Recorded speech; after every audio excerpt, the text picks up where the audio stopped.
Welcome back, everyone, to the Deep Dive. Ready for another deep dive? Always. Awesome.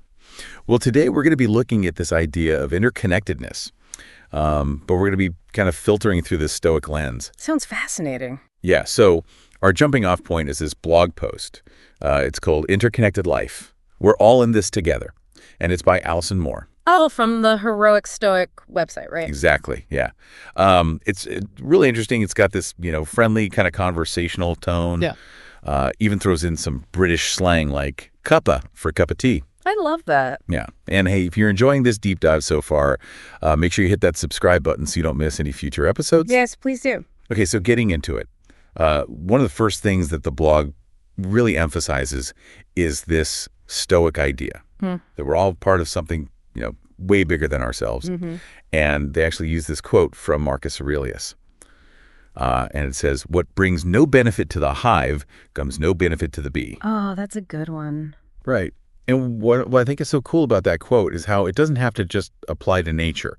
Like the blog goes on to use this example of a bustling city to show how even in that kind of setting, we're all still like deeply interconnected. Yeah.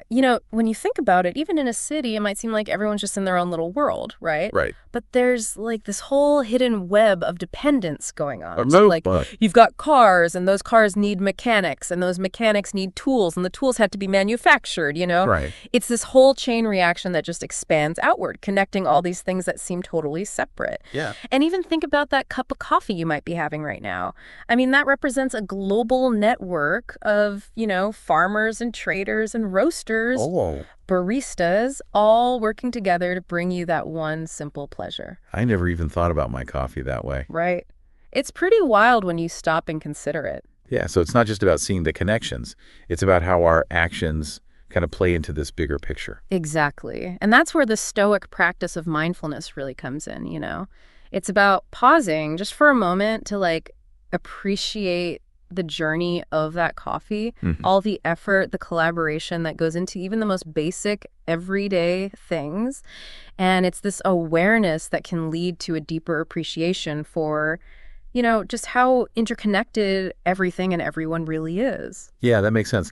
The blog actually goes into detail about the journey of that cup of coffee. Oh, cool. Yeah, it's like from bean to cup. And it really made me realize how many people, how many processes are part of something that I usually just, totally take for granted. It's a powerful illustration, isn't it? Yeah, totally. Because it highlights how even our smallest choices, something as simple as buying a cup of coffee, it can have these ripple effects that go outward and impact people and systems all across the world. Wow, that's pretty profound. So by understanding that journey, we're more aware of our own role in this whole web of interconnectedness. Yeah. And it's not just about nature then. It's about our everyday choices, our actions. Exactly. And from the Stoic perspective, this awareness, it isn't meant to overwhelm us or anything. It's about empowering us, right? It's about seeing those connections, understanding that we all have a role to play, however small, in this really intricate dance of life. That's such a cool way to put it. Yeah. And speaking of nature, the blog goes on to use the coffee plant itself as an example of how interconnectedness works in the natural world. Oh, yeah, the coffee plant. It's a perfect example, actually. Really? Yeah, because that coffee plant, it needs sunlight, it needs healthy soil, rainwater, all these things that it can't create itself. Right. The soil, for instance, that relies on microorganisms and decomposed matter. Oh, wow. To provide all the nutrients the plant needs. Yeah. So it really shows how everything in nature is dependent on something else for its survival. Yeah. And then they take it even further with this analogy of humans being like waves in the ocean. Oh, yes, the wave analogy. It's so good. It really captures the whole essence of interconnectedness. We're not these isolated individuals just bobbing around like buoys. We're all part of the same ocean, We're all rising and falling together. And that imagery, it really speaks to that Stoic idea of understanding our place within the grand scheme of things. Okay, so I get that we're all connected, but what does that actually mean for me, in my daily life? Yeah. How does this Stoic perspective actually help me when things get rough? That's a great question. And it's something that the blog addresses head on, actually. It acknowledges that, life is full of challenges. Yeah. We all face hardships, disappointments, setbacks. But the Stoic perspective offers a different way to approach those tough times. So it's not about pretending that everything's perfect. It's about finding strength in knowing we're not alone. Exactly. The blog puts it beautifully. It says we're all muddling through together. Humans, animals, plants, everyone. Oh. And Stoicism reminds us that these shared experiences, even the difficult ones, they actually connect us. And that connection can be a source of resilience, a reminder that we have the strength to face challenges because, we're not alone in them. Yeah, that's really powerful. And that sense of shared struggle, I mean, that can be incredibly powerful. It can totally transform how we view those difficult moments. Right. Helping us see them not as like these isolated incidents, but as part of this like universal human experience. Absolutely. And that's so key to understanding the Stoic approach to life. Yeah. So how does this idea of interconnectedness play into the idea of acceptance? Yeah. Because the blog talks about acceptance being a key part of Stoicism. Oh, it definitely is. But Stoic acceptance, it isn't about just passively giving in to whatever happens, right? It's more about understanding that there are things we can control and things that we can't. And a big part of what we can't control is the natural order of things, which includes, both the good and the bad, the joy and the sorrow. So it's about recognizing that those challenges are just a natural part of life, and we're all going through them in one way or another. Exactly. And when we can accept that reality, that's when we can start to find a sense of peace, even strength in those challenging moments. It's like instead of resisting the waves, we learn to ride them, knowing they're all part of the same ocean. I love that analogy. And, when I think about it, this idea of accepting those challenges as part of a larger cycle, it kind of reminds me of how the blog talked about the coffee plant needing things it can't produce itself, like rainwater. Ooh, that's a great connection. Just as the coffee plant needs that rainwater to thrive, we also need those challenging experiences to grow and evolve. They're part of what nourishes us, even if they don't always feel good in the moment. That's such an interesting way to look at it. So, in a way, those tough times are like the rain that helps us grow stronger, more resilient. Exactly. And that perspective can be so empowering, especially when we're feeling overwhelmed or discouraged. It allows us to shift our focus from resisting the challenge to understanding its role in the grand scheme of things. The blog uses a really cool phrase to describe this. It says we're all muddling through together, humans, foxes, fungi, even those marvelously stubborn dandelions. Yeah. It's like we're all in this together, Yeah. facing those ups and downs as part of this one big, messy, beautiful world. And that shared experience, it can be a source of comfort and even humor. It reminds us that we're not alone in our imperfections, our struggles, those moments when we feel lost or overwhelmed. So it's not about pretending we have it all figured out. It's about embracing the messiness and finding connection in that shared experience. Exactly. It's about recognizing that we're all just doing our best navigating this complex and interconnected world together.